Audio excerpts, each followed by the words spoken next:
Chris O'Connor here. Join the Curmudgeon Rock Report's invite-only curmudgeonly community at facebook.com/curmudgeonrock today. Also, look out for a Spotify playlist that pays honor to this episode. Now, let's launch into part 2 of the opening volley of our epic series, The Fourth Golden Age of Rock, which covers the magical year of 1991.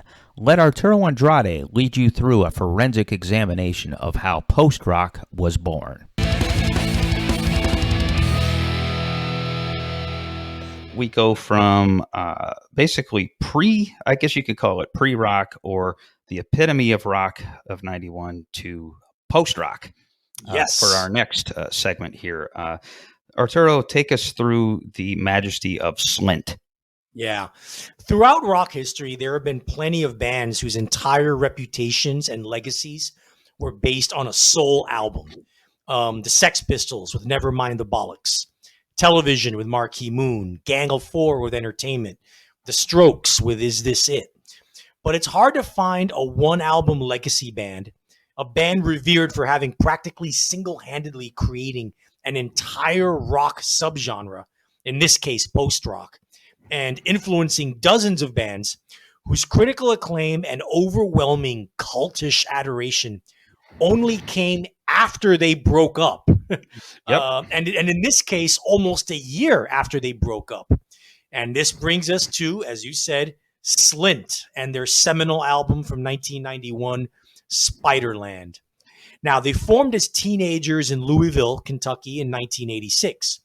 Within a year, through some nifty networking of demo tapes throughout the famously groovy Louisville music scene, they got the attention of Steve Albini, fresh off the breakup of his pioneering industrial punk band, Big Black, and just before he would set off on a career as a legendary indie alt-rock producer and tastemaker. The album that would eventually be called Tweez was recorded in the fall of 1987, and despite its rather, shall we say, Spartan sound quality, Albini's skills as a producer would improve exponentially in the next year, most notably with the Pixies' Surfer Rosa album. Slint's startling originality comes through, even on Tweez. More impressive knowing it's coming from a couple of 18-year-olds. They're often called post-hardcore, but that label doesn't really do justice to how unprecedented Slint's sound was. If you're familiar with the work of Fugazi, Pitch Magnet, Mogwai, and Godspeed You Black Emperor, then Slint will sound like they fit right in. Knowing that they recorded their debut well before any of those bands ever entered the studio makes Slint's accomplishment more incredible. Even with a very static-like guitar sound, let's face it, thin compression seems to be what 1980s hardcore guys like Albini loved at the time. Yeah, pretty much. You get what they're going for with their guitars. Hardcore punk energy, a Sonic Youth-esque noise, and feedback as texture approach, and all played with the intensity and intricate skill of what would be called years later math rock, all without trying to be self-consciously overly complex. Throw in multi-section songs and unexpected passages that echo prog rock without the pomp of classical affectations and inventive drumming that drives the music along with a jazz drummer's flair, and you have the seeds of what became known as post-rock. However, this wasn't the album that would earn legendary status. Despite Albini's close ties with Corey Rusk and famous Chicago indie label Touch and Go Records, Rusk ignored Tweez, as did many other indie labels throughout the country. While the members were in college, the album languished for over a year until a friend of the band by the name of Jennifer Hartman decided to finance the pressing and the release of the record on an indie label called, wait for it, Jennifer Hartman Records. Yes, Yeah.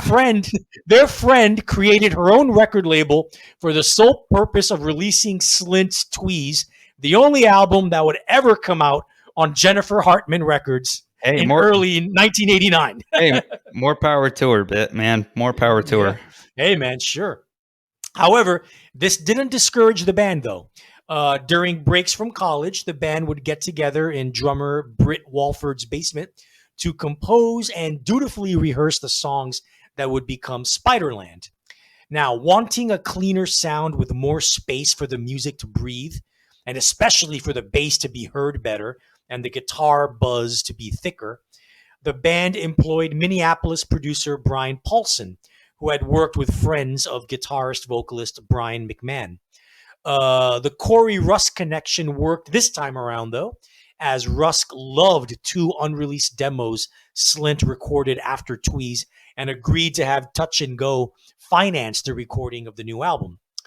Recorded completely live in the studio with minimal overdubs over the course of one weekend in August of 1990, Spiderland took the template laid down by Tweez and alternately cleaned it up and made it weirder. The rhythms were more angular and challenging, the dynamic shifts were more extreme, and spoken word vocals that exploded into screaming crescendos told creepy narratives of existential dread. At the time of its release, nothing like Spiderland had ever been heard, and critics since then and up until now have struggled to come up with apt descriptions. Melody Maker at the time noted how it echoed television's Marquee Moon and Neil Young and Crazy Horse. What the fuck? That's a bit off the descriptive course. A more contemporary review in Spin magazine described it as mid-1970s King Crimson gone emo. Now, while that may be a little closer to a better description, it still fails to really sum up the haunting and hypnotic power of Spiderland. The reason is simple. Slint literally invented a new subgenre of rock. And when something is so refreshing and new, it's difficult to draw on past reference points for early descriptors. It was heavy without rocking in a traditional rockist way. It was brooding and intellectual, yet mysterious enough to avoid the pompous pretenses of most art rock. You certainly couldn't dance to it. It felt like a new kind of rock that did away with rock conventions. It was post-rock. Immediately after recording of the album finished, guitarist vocalist McMahon checked himself into a mental hospital for depression, and the band broke up. Touch and Go eventually released the album in the following spring of 1991, and after about a year or so, the underground rock press's reaction was so enthusiastic that attention crossed over to more mainstream publications such as Spin and Rolling Stone. It went on to sell 50,000 copies, which is pretty staggering for a then unknown indie band. Yeah. The epitome of word of mouth success, right? Yep. The band's reunions would be sporadic. The very brief reunions of 1992 and 94 went nowhere, and the band members would venture off into several projects.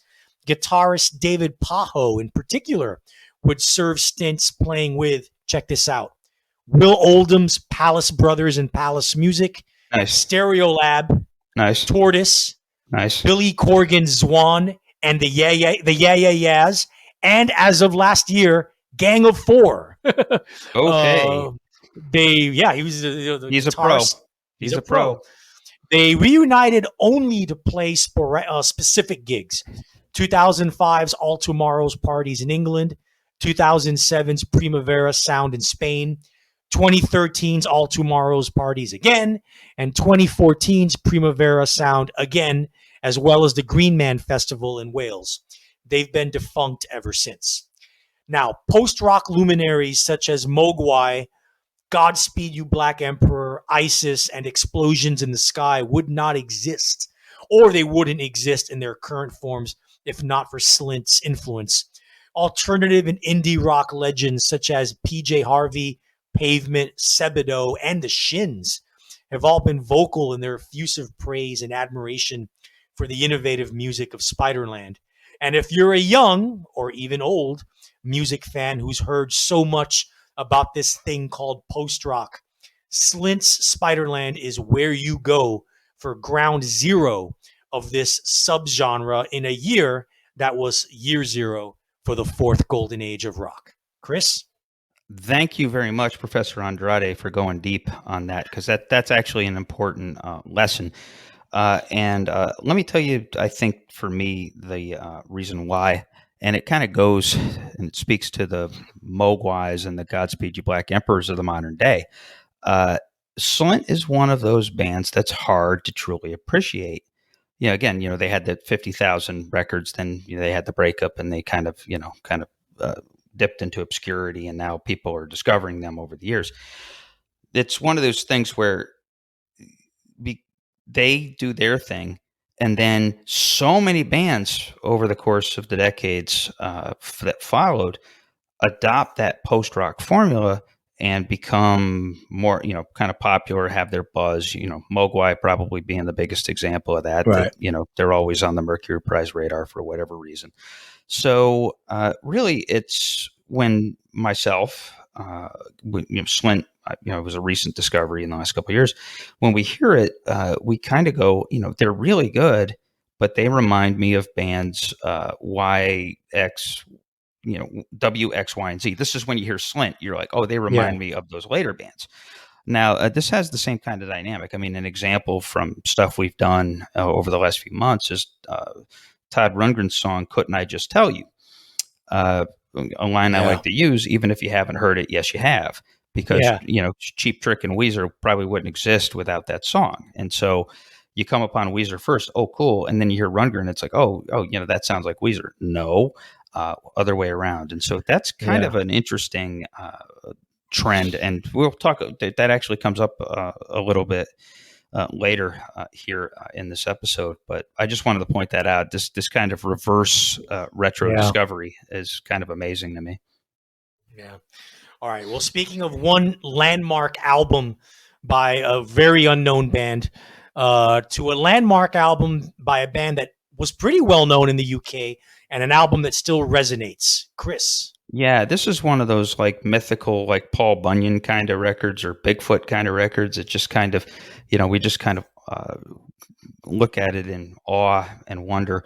Want to talk about My Bloody Valentine's Loveless, which, obviously is like feedback as Zen, really. Yeah. And so, and really, I mean, My Bloody Valentine, when you think of shoegazer, as we like to call it, we probably think of them. So let's get into this.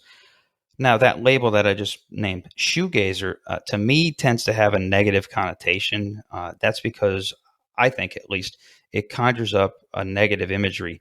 Are you gazing at your shoes because you're stoned, or because the music bores the shit out of you, or depresses you, or makes you want to change the channel? Perhaps there's truth in all of that, but still, it's not terribly friendly in how it sounds and even looks when you see and hear the word shoegazer. I've also never seen shoegazer as a genre that, to me, can easily be defined.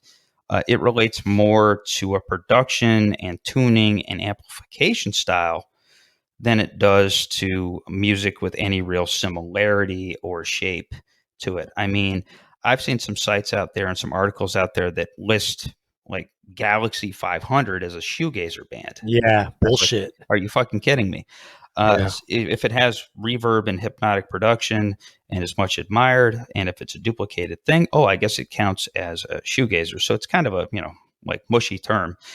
A catch-all catchphrase. Yeah, pretty much. And so when we're really talking about shoegazer, I guess ultimately we go into Britain and we have this lump of bands like Cocteau Twins, the Jesus and Mary Chain, which is debatable, Slow Dive. They are so not shoegazer. They're just fucking flat out noisy punk in some ways. Yeah, I mean, but they, for whatever reason, for the uninitiated, that name is floated out there. Like there's a Wikipedia page that they're on, but that lists, so quote unquote shoegazer bands. So, and so you basically, these are all children of highfalutin Britannia. But ultimately, when we're talking about shoegazer, we're talking about My Bloody Valentine and only My Bloody Valentine. Why is that? Because with this album, Loveless, the band and mostly its resident genius, Kevin Shields, blew all of the other contenders and pretenders out of the stadium. Now, this is an album that is so precise and so singular and so inventive. it took more than 2 years to make. And if the point of Shoegazer was to drench its consumers in a wave of sonic contemplation and woozy dream logic, then My Bloody Valentine painted the goddamn Mona Lisa here. There's one reason, that's probably one reason why it took Shields 20 plus years to release another My Bloody Valentine album. I mean, what the hell are you going to do next? Yeah. So what's really going on here? Now, the meticulous, and given how many producers and studios and engineers he grinded through during the making of this record, you guess you can call him obnoxiously obsessive and maybe a little insane. Shields really stacks a whole shitload of guitars and fucks with all the tunings and all the amps to create a stunning psychedelic science fiction soundscape. And then he adds a shitload more guitar effects and amplifications and overdubs and wah-wahs. And then Shields and singer Belinda Butcher add barely decipherable vocals that stretch and mesmerize in step with all those walls of carefully crafted noise. Ask me to recite a lyric on this album, and I can't. And I don't really give a shit about it either. I mean, to me, it's just part of the instrumentation.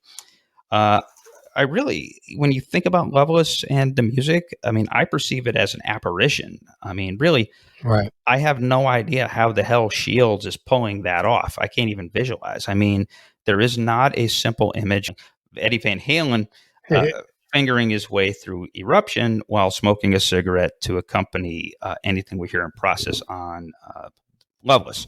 You just can't. I can't even see what Shields is doing. So the album is a technical achievement of high and staggering magnitude that no peer could really replicate. Yet the music itself is also absolutely beautiful, and the songs resonate and invite compulsive repeat listens even now. If you want to blow an uninitiated friend's mind, play him or her this record. As a final thought here, I'd say that there's a measure of serendipity in My Bloody Valentine, completing and releasing Loveless in November of 1991, which is right into the teeth of the acceleration of the fourth golden age of rock, tied to those grunge bands and Chili Peppers and those. And this is the time when serious, meaningful hard rock began to matter to kids and young adults again, and arguably more than ever before. So right time, right movement, right generation, right emotional resonance, and yes, right sound. This masterwork attaches itself explicitly to 91 as a result. Loveless is really the only pair of shoes from the era truly worth a long, lusty gaze at your Converse All-Stars. There you go.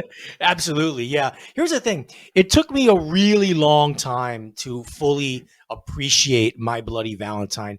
I used to call them My Boring Valentine, and I would always complain that, Kevin Shields and all his, guitar noise wankery was just there to disguise the fact that he can't write songs. Now, while I still question his songwriting capability, what finally got me to really appreciate and get into and really like Loveless, I'll admit, drugs. Yeah. Here's a story. Last year, I had a very bad nervous system induced headache that went all the way to the back, my back of my head, right side. It was a nervous system induced headache. It wasn't at my usual tension headaches, which is like the muscles cramping. It was something different.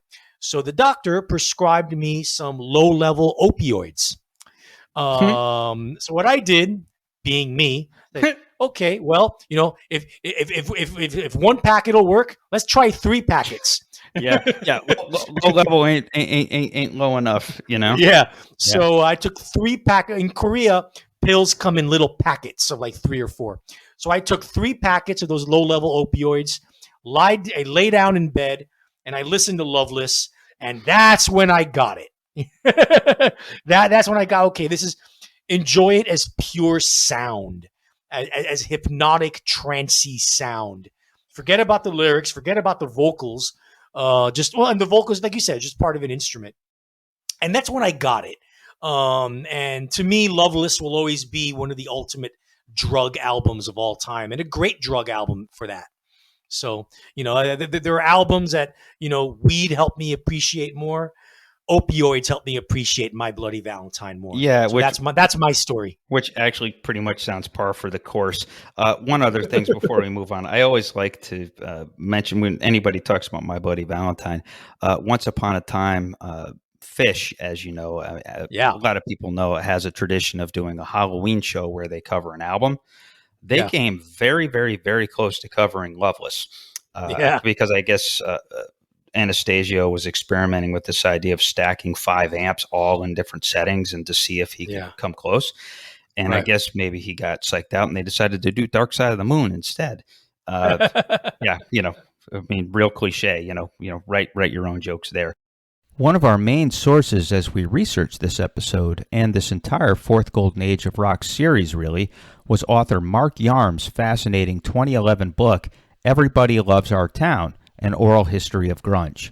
As the book's title suggests, Yarm, in his role as chronicler and interviewer, puts all of what actually happened up there in Seattle during this magnificently strange national outbreak of their musical scene into the mouths and souls of the people who lived it or were associated with it. This includes folks like Sub Pop co-founder Bruce Pavitt, Screaming Trees drummer Barrett Martin, Bikini Kill's Kathleen Hanna, and many, many, many, many more. We strongly recommend this essential volume. Buy Everybody Loves Our Town, An Oral History of Grunge today at a local bookstore or record store. And so here we make a couple of transitions. My Bloody Valentine and Shields, they're Irish. The next band we're going to talk about is Scottish. And we also go from the indecipherable mystery and wonder of the Walls of Noise to very, very, very clear pop that, much like Slint, well, it's not quite like Slint, but it brings a focus to a long-lost band that has not been lost since. So Right. Get us into Teenage Fanclub here. Yes. In 1991, a little-known indie alternative rock band from Glasgow, Scotland, named Teenage Fanclub, released their third album, Bandwagonesque, on legendary UK indie label Creation, released on Geffen in the US. After the British music press effusively gushed over the record, they weren't little known anymore. The hype alone pushed the album to the upper regions of the UK album chart, and the momentum carried over to the US as well. The band actually had a song, The Delectable Star Sign, go as far as number 4 in the modern rock chart. At the end of the year, Spin magazine voted the album number 1 album of 1991. Yes, ahead of Nirvana's Nevermind. Yeah. It's easy to hear why the album was and continues to be so beloved. It's perfectly crafted power pop soundcraft, packed with luscious melodies, warm vocal harmonies, infectious hooks, crunchy, noisy indie guitar riffs that aren't too abrasive, and a yearning lyrical romanticism that can melt the iciest heart. Yep. It is also, what were you saying, Chris? Yeah, it's beautiful. I mean, it's a beautiful album. It's a beautiful record, really is. Here's another thing the album is. It is so unashamedly and unabashedly in debt and enthralled to the long-lost 1970s American power pop band Big Star that it may as well have been Big Star's 4th album. Yeah, pretty much. Seriously, listen to the album, close your eyes, and in your mind, try to replace Norman Blake's and Gerard Love's vocals with those of Alex Chilton and Chris Bell. It's fucking Big Star, just with fuzzier guitars. In fact, I'll argue this. The real legacy of Teenage Fanclub's Bandwagonesque, apart from how good an album it is that at the dawn of the 4th golden age of rock, it rekindled the music-loving public's interest in Big Star and started the rehabilitation of that older band's reputation and the reevaluation of their incredibly powerful body of work.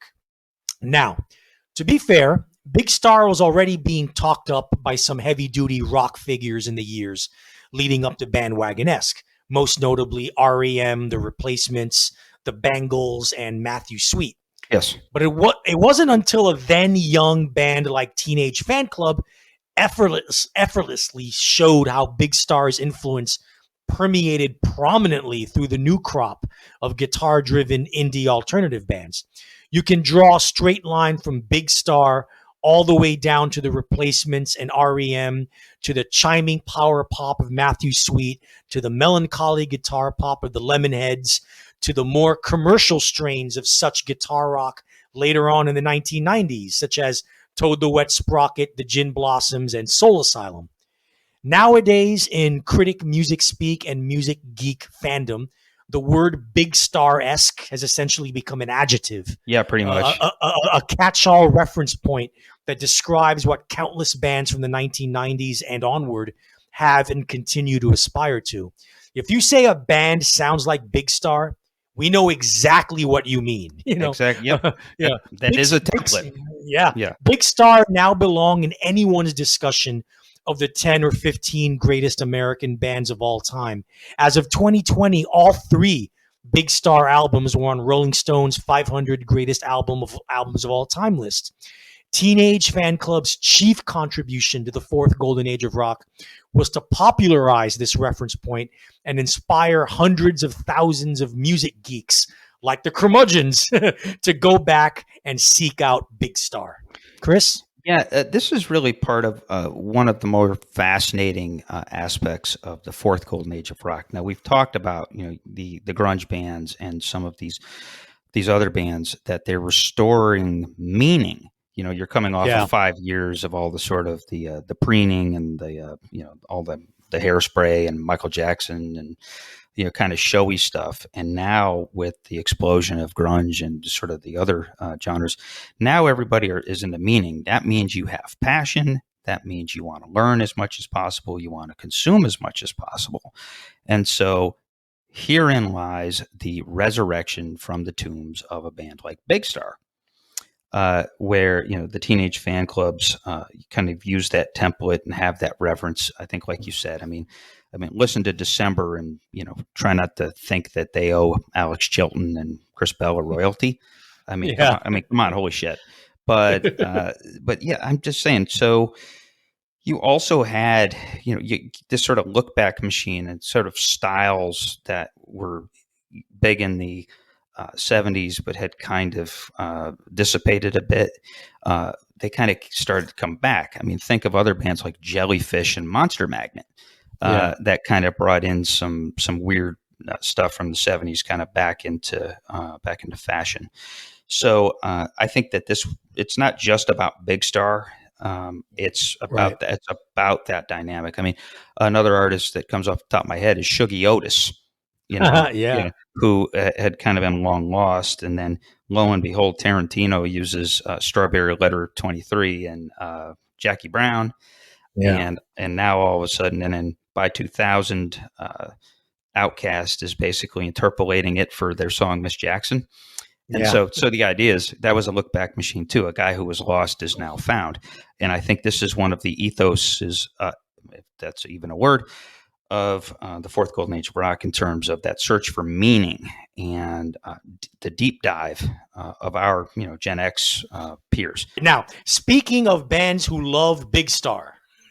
And a whole bunch of other bands that they then created a formula for and then just built on it and built on it and built on it and became one of the more original American bands of all time.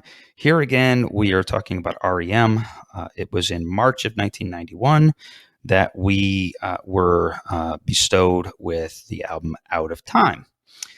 And, so we talked last record in depth about how there was this bridge period where they went from that sort of jangly, mumbly, lo-fi abstraction period of the early albums and kind of built their way up into the rock stars and poetic polemicists and master painters of exotic string-driven mid-tempo and slow ballads that most rock and roll fans still remember and revere.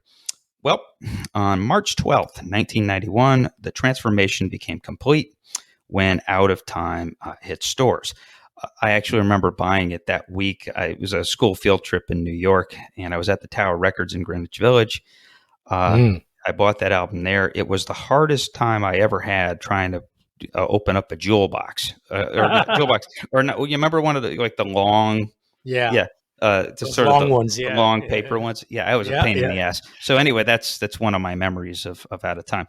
So now to the substance. Again, the album propelled the band into the super duper big time. It's not the band's best record. That's a competition between 83's debut Murmur and 92's Automatic for the People, depending on the day and your mood. But Out of Time, I would argue, is the album that you most likely remember and associate with R.E.M. It is defined by its pop craftsmanship, its surprising morsels of twang among a set of elaborate string arrangements and cheerful other touches. And there's a prevailing joy through which even the sorrow and the angst and the displacement sometimes sounds like joy, you know? So, Yeah. amusingly, what may be the band's most Southern influenced album was actually recorded in Bearsville Studios in Woodstock, New York. That is the upstate joint that the band and Todd Rundgren effectively broke in for countless bands that followed. So, hey, who knew that R.E.M. had anything to do with Woodstock? Research sometimes bears pleasant surprises. Anyway, the main event of Out of Time, of course, is the wonderful, gorgeous, mysterious single, Losing My Religion, a piece of pop gold that probably will never lose its luster and whose meaning will never quite exactly be clear. Of course, ambiguity and opacity are ingredients of the formative R.E.M. template that Michael Stipe never abandoned. In the unlikely case that you forgot, this is the one with the mandolin. Yep. And so in interviews that coincided with Out of Time's arrival and about when Losing My Religion hit MTV in the airwaves and exploded, Stipe did in interviews, he would talk about the expression losing my religion. It was an old school Southern used expression that was a description or kind of a slang for the moment when you're confused or despondent or on the verge of imploding emotionally. The song was not actually about abandoning the Bible Belt brand of faith in the Almighty. Now, whether the song specifically addresses a friend or a lover or a community of once like-minded people, in either case, I mean, the sort of chorus, and this song actually doesn't have like a bona fide sort of orthodox chorus, which makes it interesting. But the sort of chorus and these words still resonates. I thought I heard you laughing. I thought I heard you sing. I think I thought I saw you try, but that was just a dream. Just a really kind of lovely, forlorn sentiment. And really, Losing My Religion was such a lovely yet weird and uncommon song and an extremely unlikely hit for any area. But it was one that my 15-year-old self couldn't help sing compulsively and perhaps shed a tear or a time or two in listening to it. And the song was also accompanied by a video inspired by a Gabriel Garcia Marquez story that presumably featured androgynous angels and old bearded men who dig stigmata. Now, this combination was apparently too much to bear for some of the band's leftover Smart Boy fans, still humming Can't Get Here From There and Superman in their heads. A few of these folks perhaps suffered aneurysms from the shock. Guitarist Peter Buck's response to these gripes and moans was direct and sort of brutal. I'm borrowing this from a 2020 article by writer Evan Schlansky that ran in the magazine American Songwriter. Buck's quote, "The people that change their mind because of losing my religion can just kiss my ass." Well then. Now, elsewhere on Out of Time, there is the bubblicious in your hair that you may never fully wash out, and that's namely the unabashedly enthusiastic and bubbly, shiny, happy people.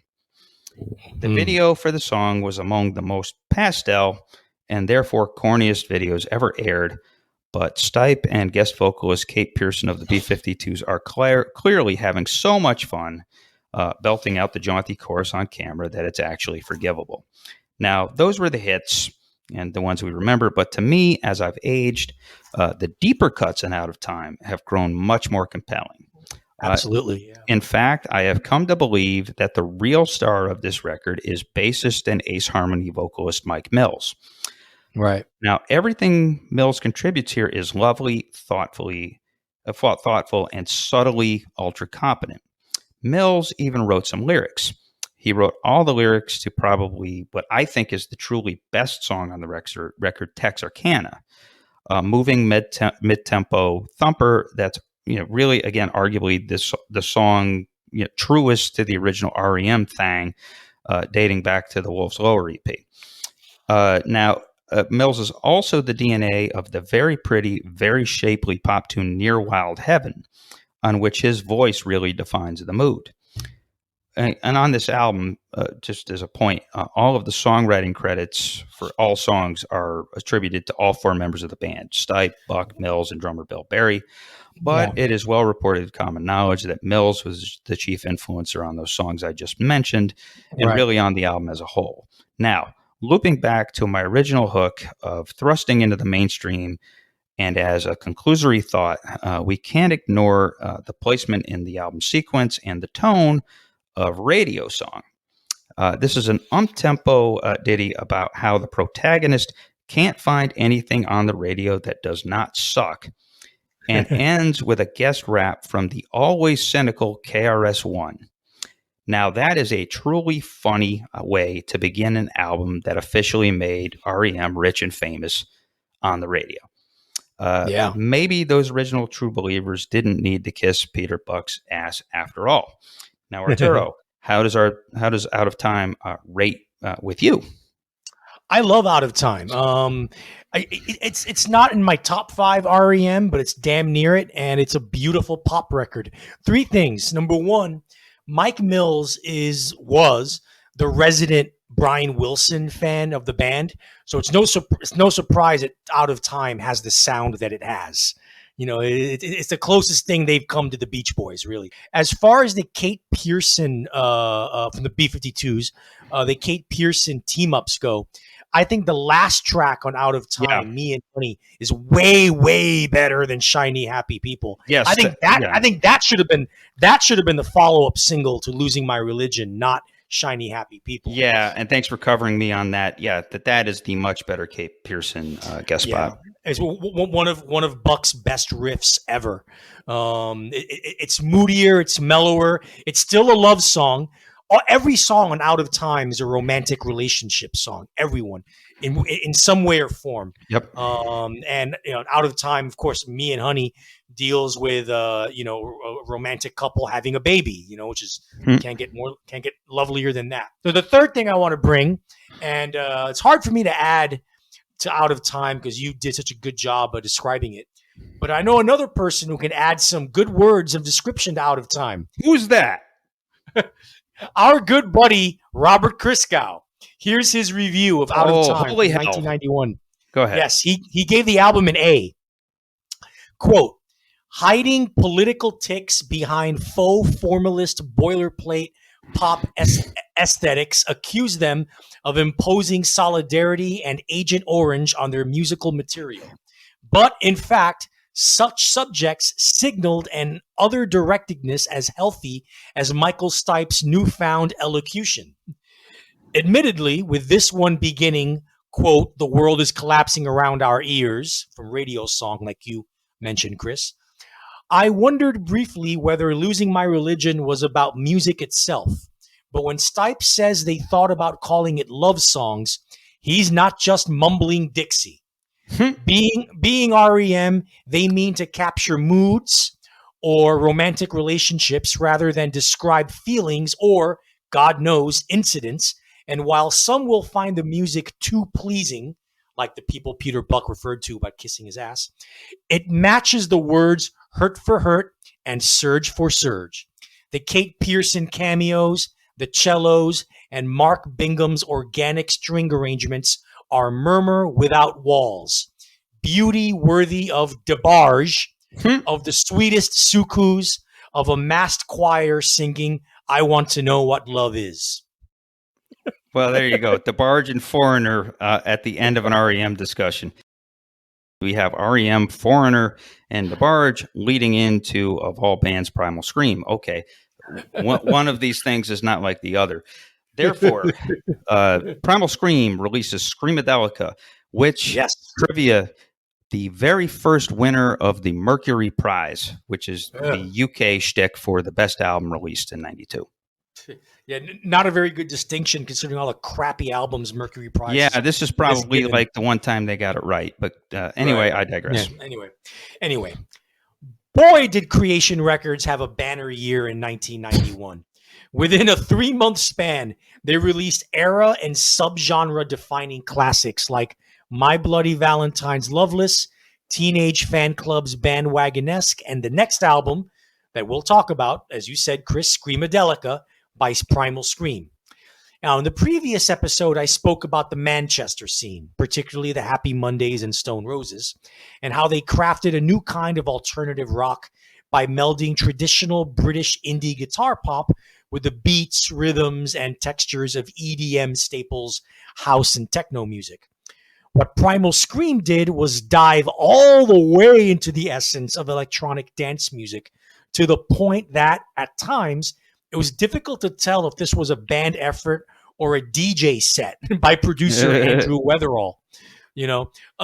This deep dive, however, was heavily augmented by forays into musical areas that the Manchester bands didn't really touch: dub, reggae, industrial funk, gospel music, and Brian Wilson-influenced Pet Sounds-esque psychedelic pop. The result was the apotheosis of British rock's love affair with acid house and dance music, Screamadelica being so singularly bloody-minded brilliant that it killed off the subgenre for any other band to try to match, much like how My Bloody Valentine did for Shoegazer with Loveless. Primal Scream didn't start off as a revolutionary band, though. Bobby Gillespie, the frontman and the main linchpin of Primal Scream, was the drummer for legendary noise pop band, not shoegazer band, the Jesus and Mary Chain, during their early years, and left the band after their first album, 1985's classic Psycho Candy. Wanting to front his own band, he formed Primal Scream shortly afterward. I guess Gillespie's indie cred from the Jesus and Mary Chain days must have carried weight, because Creation Records picked the band up and released some initial singles and their debut album, Sonic Flower Groove, in 1987. Essentially a third-rate, inconsequential, generic, indie, jingle-jangle guitar pop band that was a dime a dozen at the time, of the sort that only the Smiths were good at. The album flopped, and rightfully so. It sucked. They would reinvent themselves 2 years later with 1989's self-titled album, and at this point they tried really hard to be a soulful, stonesy 1970s hard rock band, basically the kind of formula the Black Crowes would perfect 1 year later.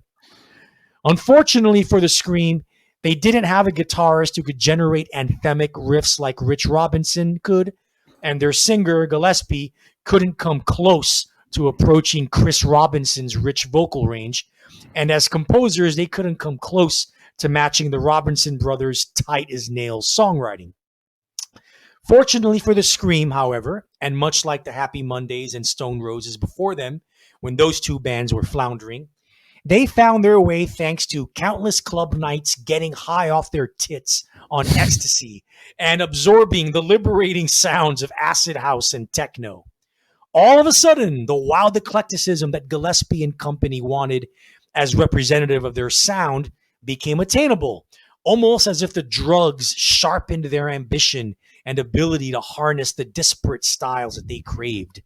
Getting Weatherall to produce was a godsend as well, and as a first-time producer, Andrew Weatherall, he took a DJ's approach to the studio by taking the bits and pieces he liked from the band's jam sessions, rearranging them, and augmenting them to parts sampled from other sources and rhythmic loops that he created. Songs that would eventually appear on Screamadelica would appear as singles starting as early as spring 1990, Loaded is essentially a gospel-tinged remix of an earlier Primal Scream song, the bluesy ballad I'm Losing More Than I'll Ever Have, but made almost unrecognizable by funky dance beats, a vocal sample by the 1970s Chicago R&B soul group The Emotions, and a drum loop taken from, yes, Edie Brickell and the Bohemians' What I Am. Nice. If that sounds audacious, that's because it is. Yep. Indie rock and drugged up dance rave culture came together in a soulful way that the Stone Roses and Happy Mondays didn't do at all. And the song was a monster hit, reaching number 16 in the UK singles chart. Come Together, released in the summer of 1990 and not a cover of the Beatles classic, is majestic psychedelic pop filtered through a hybrid of rousing gospel, acid house music, and a punctuating Stax style horn section. Stax record label of Memphis in the 1960s and 70s that did soul and funk music. It was also a hit in the UK by breaking into the top 30. By the time the deep bass groove of techno soul rocker Don't Fight It, Feel It hit in early 91, Primal Scream were stars, and they had taken the focus of the EDM rock fusion away from Manchester. Moving on up with its clever echoing of Stephen Stills' Love the One You're With is one of the album's signature moments and biggest hit, reaching number 11 in the UK singles chart and even getting some airplay on American rock radio. Screamadelica is one of those moment, quote-unquote, albums in UK rock history where the best of 1960s psychedelia, the best of 1970s R&B soul funk, and the best of 1980s EDM merged into this seamless, flawless whole where anything seemed possible. Lots of bands and artists would try to follow Primal Scream's template in new and interesting ways as the 1990s progressed, but none did it quite as well. Heck, not even the band themselves tried to do this again. The Scream would go on to have one of the most consistently terrific discographies in rock for the next decade and a half, venturing into Southern R&B and soul, much better and more convincingly, I might add, than their first foray. They would go into trip hop, techno, and krautrock inspired art rock. But it was with Screamadelica that Primal Scream created their enduring masterpiece and their contribution to the jaw-dropping list of all-time great albums throughout the fourth golden age of rock. Chris? Yeah, just a few brief thoughts. Yes, great album. I do find it funny that in an album that is so influenced by acid house and Manchester electronica and these sort of disco psychedelic hybrids, that the two singles and the two most popular songs on this record sound like they belong on Traffic's album "John Barleycorn Must Die." I mean, it really, I mean, it is kind of amazing. They do have that kind of Traffic, Traffic patented Stevie Winwood kind of, groove and sort of that laid back, kind of piano and conga kind of groove. So that's worth mentioning. And then they also pull off, again, it's a neat feat where you mix acid house, disco, and like Tomorrow Never Knows. That's pretty cool. Here's a question though. In listening to this album again, now within all of this, I mean, there's really strong songs, but there's a really influential rhythm, and there's some really kind of nasty spots here and there for guitar. Fair question. Would you call this kind of the prehistoric marker for the beginning of Britpop's rise? Because there are some classic rock influence and structural aspects here that drove it. To me, and maybe I'm making a leap because I have an odd brain, I kind of potentially hear the birth of Radiohead, Blur, and maybe even Oasis, especially in the song Higher Than the Sun. So it's all pretty, it's dark, engaging, and exquisitely riffed. So those are some contemplations. Otherwise, you hit the nail on the head. I mean, this is one of the strangest but most magnificently original albums of the era. And yeah, I think its main influence in the fourth golden age of rock is it had a whole lot of folks that tried to capture the magic that failed miserably. And took a lot of ecstasy while doing it. Yeah, no shit. At least they had fun. Yeah. I mean, personally, if you talk about the birth of Britpop, I go further back with the Stone Roses. I mean, Yeah, to that's me, fair. that's a foundational influence for Oasis. I mean, God, Liam Gallagher took his whole persona from like Ian Brown. Yeah, You know, that's a fair connection. So, you know. so there we go. So now from the electronica of England to the final stand of real metal. And Yeah. so let's get into, and this is one of the more forgotten aspects of 1991, but it merits serious discussion because it was part of the pivot. Right. Now, within 4 weeks of each other in 1991, Metallica's self-titled record, now obviously known as the Black Album, and Guns N' Roses' dual Use Your Illusion 1 and Use Your Illusion 2 were released. And so Metallica's is in mid-August, and the Use Your Illusion albums are in mid-September. I find that kind of remarkable that this is kind of metal's last stand. They come out just before grunge and just before, sort of the rising organic rock. And so, this is like, again, it's the last stand of the down and dirty, intense, virtuosic, angry kind of metal that guys with dirty long hair who drank a lot of beer on stage and started fights. I mean, that was their thing, and it was still there.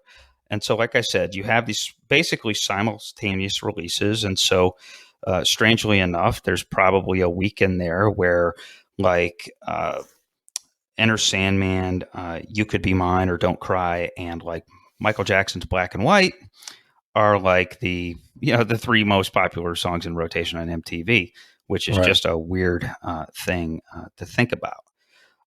Last episode, remember Metallica. So this is sort of the culmination of what they had walked over the last decade, that grassroots enthusiasm that converted to organically accrued stardom.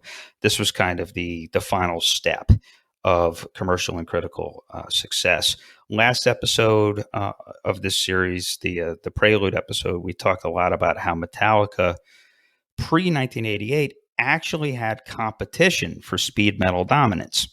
Right. And we talked about how in 1988, because of the video for One and the brilliance of Injustice for All and just sort of the charisma of these guys, they really became the clear winners.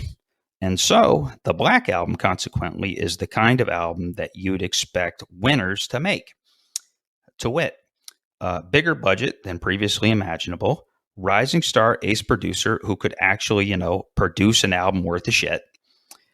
Which they hadn't had yet.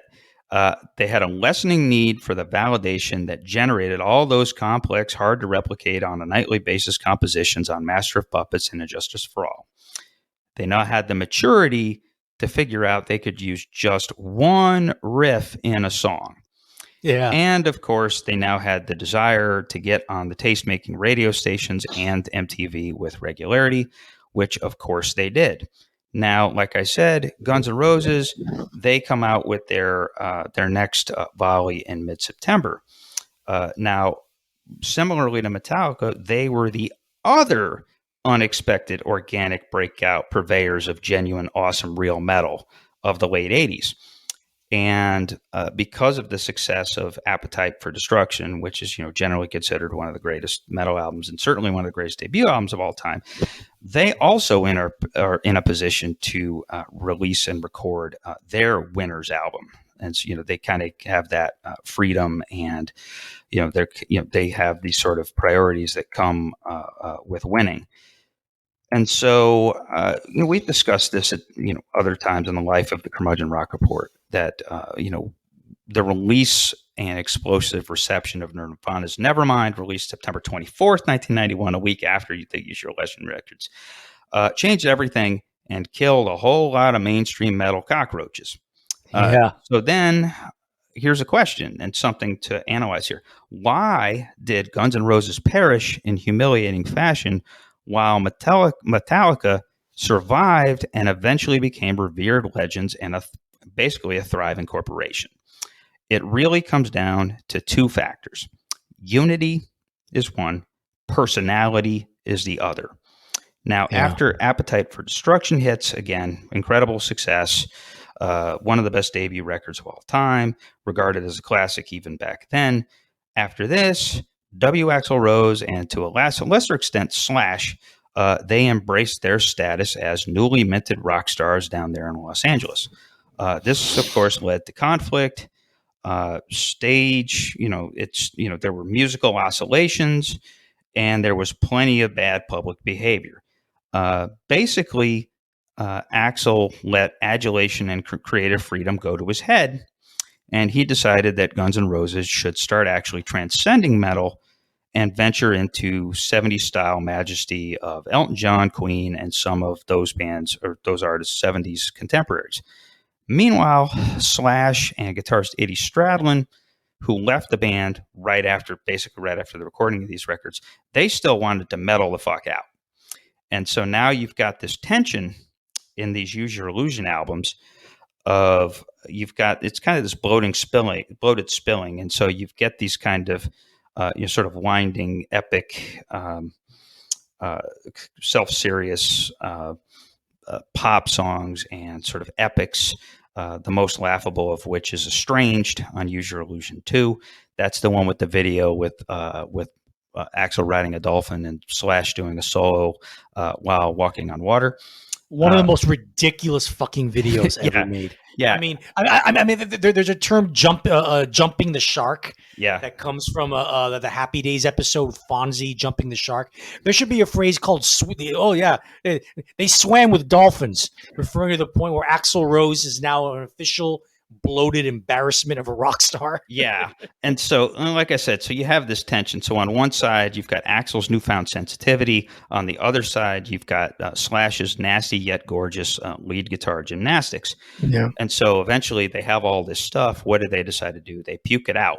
And so you release 2 albums, what collectively are probably about 100 minutes or something, some crazy amount of music.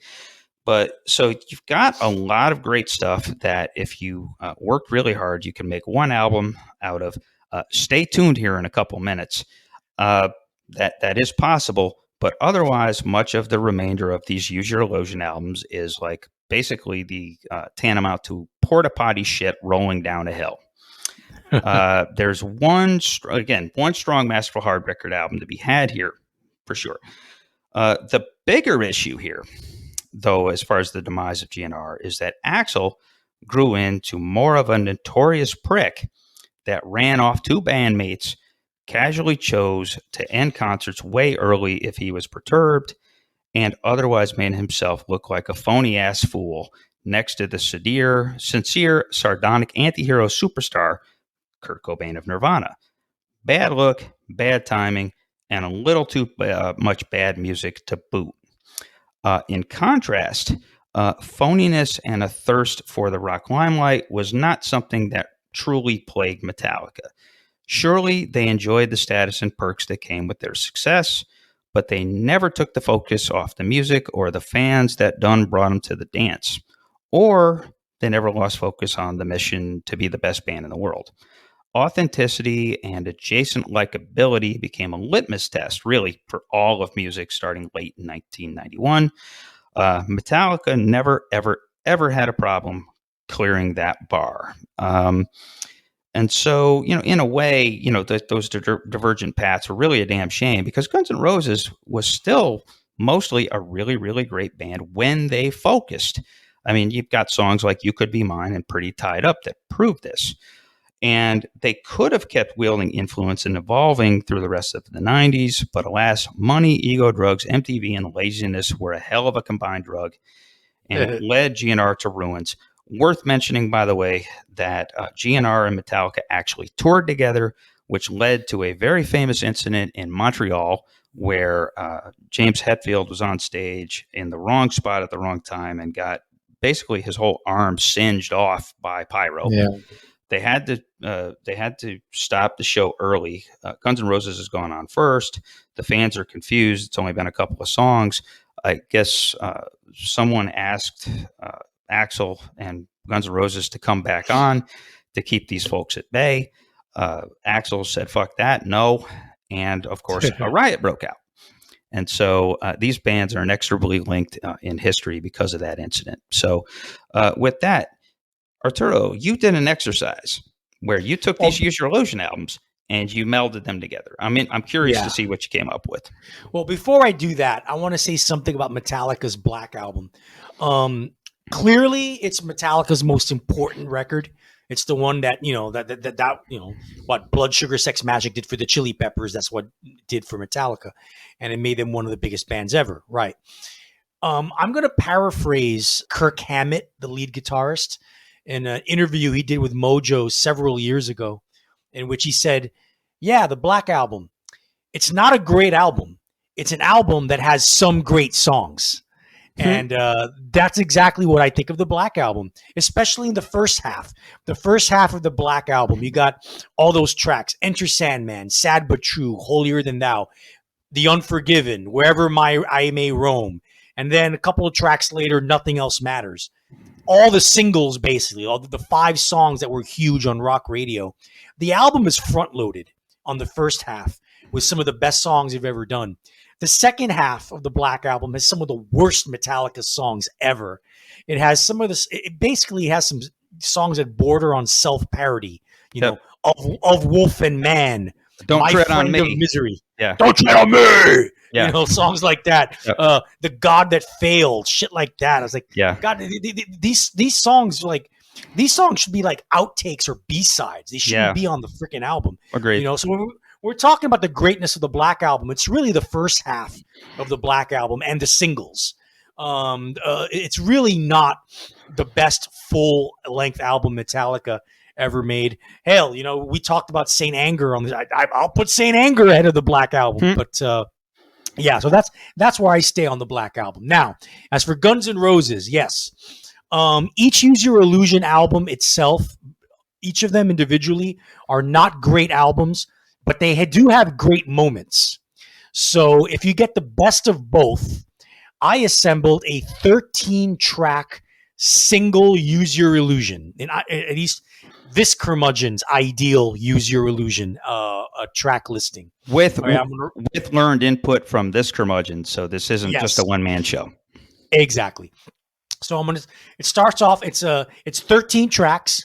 The first 7 tracks would be side A of vinyl.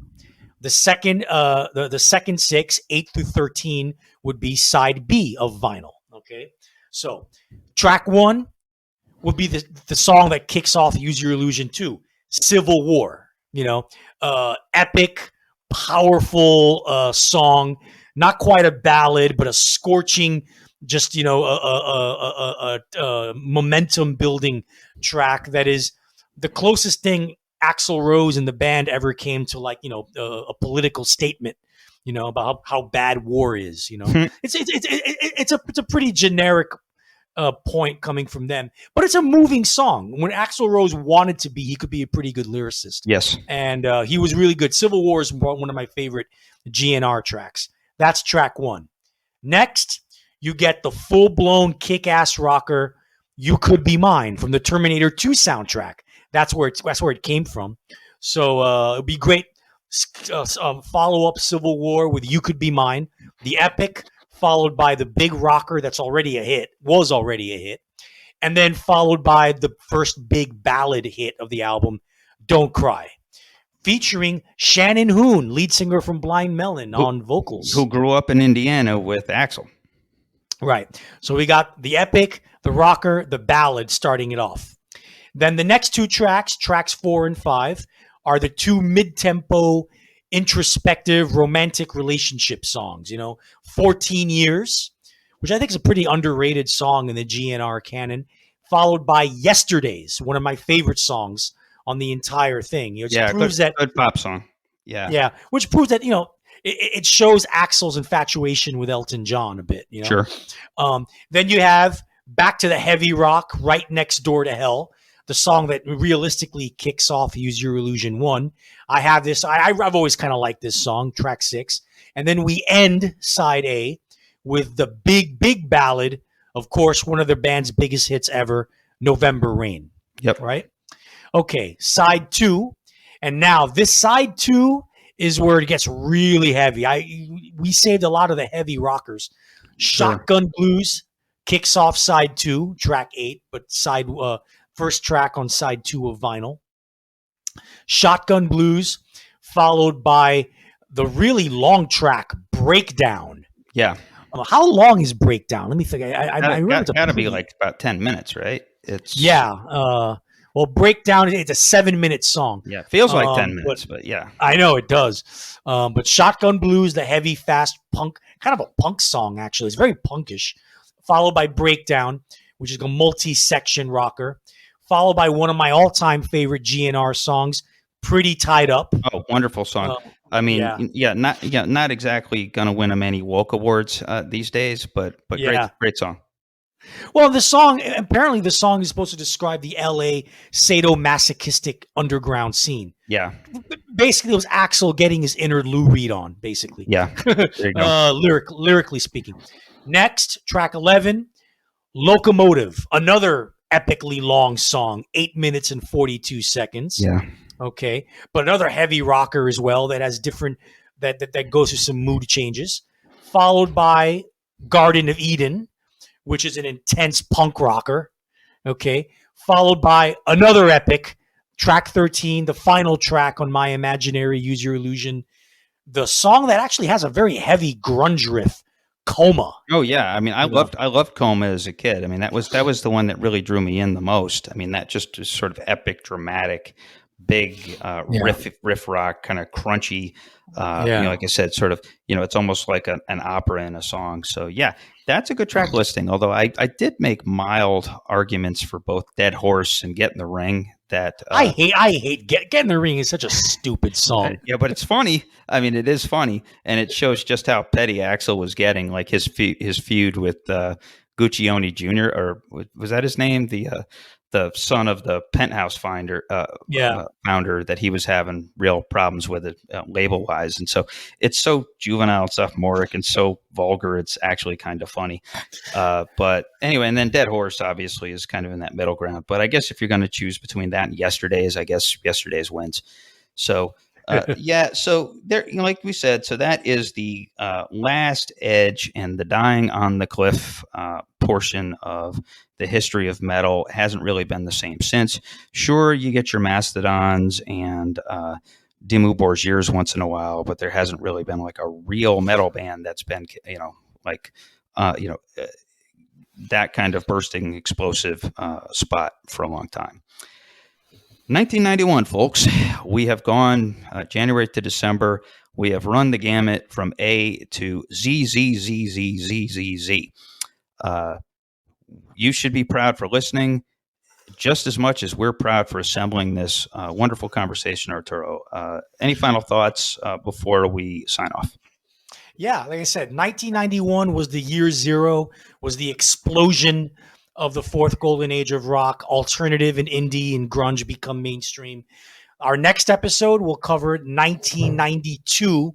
So if 1991 was the explosion, 1992 is the aftershocks explosion. Yeah, not the aftershocks of the explosion, in which you get a lot of subgenres start creeping up. Yes. A lot of rock subgenres start to be born a little bit. Yeah. And start having effects later in the decade. Right. And then meanwhile, all of those explosions that happened in 91, the bands that created and were part of the explosions, that's when they started to make all their money. Was in 1992. Yeah. That's a point that definitely needs to be made. And so, as I always say at the end of our episodes, catch us at curmudgeonrock@gmail.com. Drop us a line there. Give us, tell us how you really feel.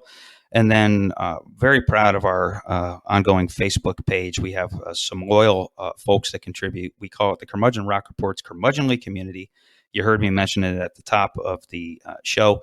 Definitely go there. It's invite only, but hey, chances are we'll let you in because hey, what the heck? When we start having standards, we probably should start, winding down this podcast.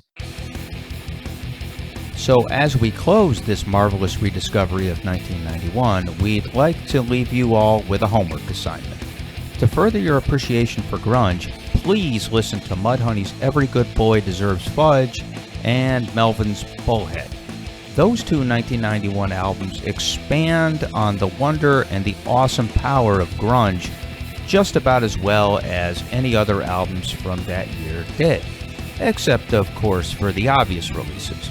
Anyway, hit us up at curmudgeonrock@gmail.com to bloviate, to argue, or to praise, preferably that latter one. We'll see everyone here again in 2 weeks when we relive 1992. So long, everyone.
So as we close this marvelous rediscovery of 1991, we'd like to leave you all with a homework assignment.